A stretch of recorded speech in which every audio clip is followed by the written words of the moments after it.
Coming all the way from Nassau, straight up to Halifax, man. I love it here. Gotta rep the fried chicken. Now I got this wicked story to tell you. Growing up in Nassau, it's not a big island. We have a lot of different islands. Sprinkles of people living on each of those different islands. So we are a population of about 350, 400,000. Much to do. So we went to the beach most of the times. We went to the park, played baseball, played basketball, played something called parking. Yeah, it's a cool place. Just like Halifax. I lived with my aunt since I was 4. My aunt and my grandmother. Not so nice home, so no, I was didn't have it. It was alright. Seeing my mother a few times. I didn't always have the nice things. I didn't always have the joy, and I had to work for what I want. So I always said one thing, if I have to get it on my own, it's one time that I was living too fast, almost had me. Got kicked out of school, high school in grade 10, 10th grade. Got sent to the States for a little bit, came back, went to school for the 12th grade. 12th grade, I had to work to pay my own school fee because I went to a private school. So I would always work weekends because I had like a 5-day shift. So I know 2 of the days I was free. I didn't have to rush out from school. Didn't have to jump the fence early. And it was a beautiful thing. So one day I missed work and that was it. Started with spiral. I didn't have enough money to pay for my school fee after that. After I got fired, I made up my mind and said, spend my last check on weed. Like my last paycheck from this job on weed. Can't tell you how much, but and I thought it was a lot at the time. And started selling weed. It was going good until I started smoking. After that, I ran out of money. So, and at this particular time, my family member that I was living with, they lost their job. None of us could pay the rent. Being 17 at the time, I was like, where am I gonna live, right? Stayed up at a friend's house for like probably 2 weeks. Same time turning 18.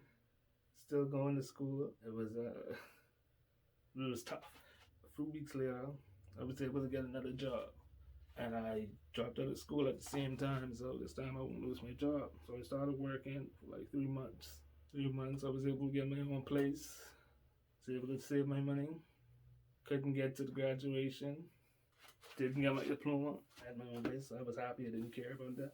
I was living a good life. All of a sudden, every day I would drive home where I got my new place at, I would see this big boat. It was beautiful. It had no engine on it. Normal where I'm from in Nassau, everybody have boats, right? So it's a normal thing, right? You could tell it needed work, but I was like, wow, she's pretty. I started saving my money, right? I was my first job, man. I won that boat and just have it to ride around with, just to have it out.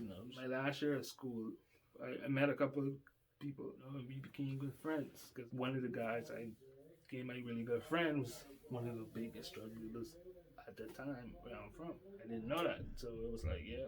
After graduating school, we just went on different paths, but we still are friends. Knowing that I know he lives in the area, I was like, I'd go hail him up one day and see him, and I asked, first thing I asked him was like, man, you know who won that boat? Yeah, I know who won that boat. He's a friend of my dad. Told him I won that boat. And he's like, I don't care. It need plenty work. Like, splice on the engine with me and we have that boat together, At the time, I was just trying to save me money and I had to pay rent, keep the light on, At the time, I didn't have a girlfriend, I didn't have nothing to, didn't have nothing to worry about, no major bills, just the rent. And I was making good money where I was working. I afford the rent and keep the light on and food, whatever. So it wasn't nothing for me to save a couple of dollars for the engines. After I asked him to splice on me, he said first thing I did is I joined the ASU. And if you don't know what an ASU is a collaboration amongst people. Everybody gives a certain amount of money every week for 30 weeks. And every one of those 30 weeks, somebody who given their money gets the whole lump sum of the money. It's a pool. Grace the holder of the ASU with tip, as we say, for her being so gracious and holding this money. Once that person sticks to the obligation, ASU is a beautiful thing and it works. Now, save my money that way. I was able to get engines with the help of the guy that I knew, another mutual friend I know, help us because he knew a lot about working on boats, dealing with engines, dealing with the rebuilding interior of the boat. It was a great partnership. Everybody had one goal. So we got the boat fixed up. You know, we got a trailer from the States, from Fort Lauderdale. Parked it in a marina on the east. Exclusive marina. Only certain people can get in, you know. We put it there so it won't draw heat and not a lot of people could go where that boat was, trying to save our money. Again, this time I was working, I got a loan. Went to the bank, got a loan. My friend that I met in high school, he said, you know, people that I can hook this up on some nice weed. Like, oh man, straight from Jamaica, like, I gotta plan on tickets. He's like, nope, we're gonna go on a boat. I was like, whoa, hold up, bro, I ain't ready for that, right? He said, no, we're gonna go all the way to Jamaica with the boat. It's like, how are we gonna do that? He said, you're gonna see, so you gotta come with us.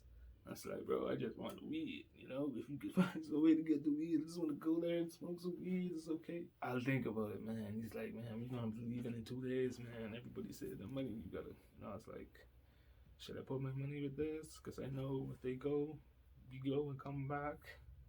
It's a big chance of us getting caught. I don't want my record be ruined. I want to be able to travel. It's like a big decision. I had to think about it. My other friends, their mind were already set. They already had their connect.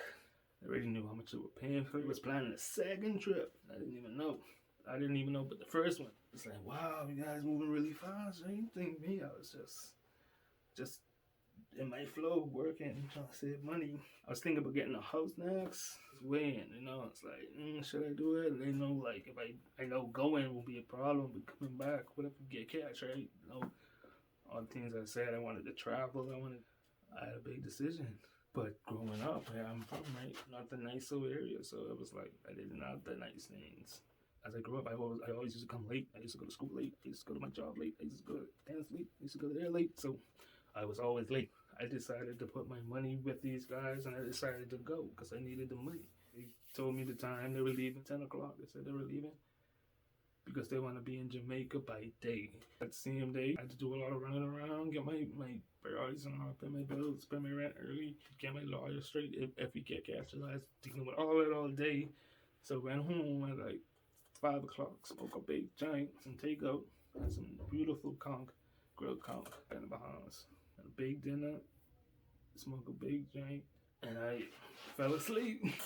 I had to be ready for 10 o'clock. Like I set my timer earlier before I even fell asleep. Heard my time and tried to get up. Couldn't. I got laid there, just couldn't get up. Stoned. I was like, I got a couple more minutes. I keep saying I got a couple more minutes. Man, it was 9:50. Try to run, try to take a bath. I didn't want to be smelling bad when we arrived in Jamaica. The time I came out to this meat area, these guys were already gone. Oh my goodness, all my money gone. Going back home, I'm like, what I'm gonna do is save all my money. And I know I even get this what they promised me, or you know, they gonna lie. But I know we friends, right? So I'm at work. Everybody asking me what happened. Why you so sad? You know, just thinking about all this money. And I could get my house, all this money I get. 4 days passed after this. I ain't really hearing nothing. Looking on the news, I ain't hearing about no bus. I'm like, whoa. I'm like, what's going on? I've asked around. So the fifth day, this on a Friday, my phone is ringing like crazy. Best friend's girlfriend's calling me. Watch the news. Oh, did you watch the news? Yeah, boss. Thank you, Lord. Thank you, Lord. Thank you, Lord. Thank you, Lord. I got lucky because I would have been on that boat with them. They got busted. The news is they ran out of gas 2 miles away from land. they threw all the dope out and they started floating back up. Helicopter. They search around the area to see if anything's going on suspiciously. So they're always in the area and they just spotted them in the water. So it's like they ran out of gas 2 miles from land. I was like, wow. Like, Lord, you know, sometimes it's better be late than never, you know?